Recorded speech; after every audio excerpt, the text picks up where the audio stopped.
Hey all, I'm back. This is my recap of Marriage Boot Camp, Season 2, Episode 4, Don't Touch My Woman. So I am very behind. I got a chance to take a vacation, but I am now about 2.5 weeks behind in all my recaps. So these are going to be some quick ones till I catch up. We open up with everybody getting on white t-shirts, and the theme of the episode is wants versus needs. So we go through and everybody writes their needs, and I think it's pretty fair to say that most of them it's about attention and communication, and they just don't feel like they're getting the attention in the form that they need. Now what was weird to me is that Jim and Elizabeth kind of picked that one person in the relationships needs were not being met and the other person was ignoring them. Now that makes sense for Sophia and Sean, because Sean admits that he treats Sophia worse than he treated his ex-girlfriend. So in that case, that makes sense because he admitted it, she said it, he agreed. They both kind of admitted that that was an issue they were struggling with.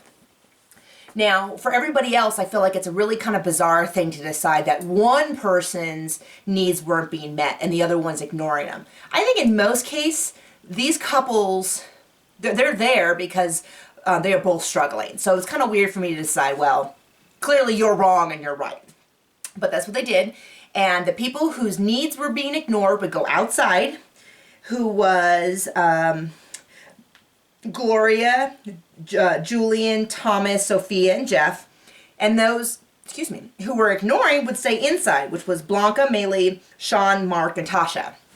The people outside, there's a party going on, they have all these actors, and these actors' job was to pay attention to them and to meet their needs, which to me is like a super dangerous game. Like I said, this is like how junior hires would handle it, because how easy is it for them to go out there and there's these actors paid to, pay attention to them, for them to go, yeah, that's right, I deserve this. So I wasn't really sure about that. And then those inside would be watching a closed feed of the attention that their partners are getting. Now, I also wasn't totally sure what was the right course of action for those inside. Was it to be so upset that they raced outside to protect their mate and to promise they'll do better, which is what Sean did?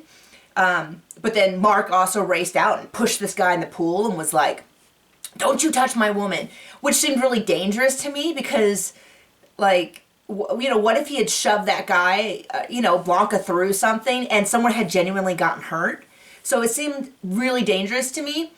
Or was the goal of this exercise what Maylee did, which is to sit inside and deal with her emotions? They didn't really make it clear, so I totally, wasn't sure. The biggest thing that I got out of this is, obviously Sean said he would try better. But the thing that I saw was that Mark and Gloria got in a big teardown fight, and they were like in a closet, and you full on see Gloria hit him. And no one really addressed that. Like, I was like, oh my gosh, but no one seemed to really be like, okay, when you take your emotions and you physically lash out and touch your partner, that's wrong. And that's always wrong. That's wrong whether it's a guy doing that to his wife or girlfriend, whether it's a girlfriend or wife doing that to her husband or boyfriend, whether that is a gay couple, whether that is a straight couple, it is always wrong. And I was really surprised that they didn't take that more seriously, because to me that was like the whole show stopped and we needed to address that. And then another significant thing was we saw that Blanca, she's a very proud person, and so she has a hard time expressing when she's hurt. She has a tendency to go right to anger. And I know people like that, and it's tricky because you think it's always about anger and yelling, and you never really realize that they're hurt, and if you knew they were hurt, you would address it differently than if they're angry. So anyway, that is Season 2, Episode 4 of Marriage Boot Camp.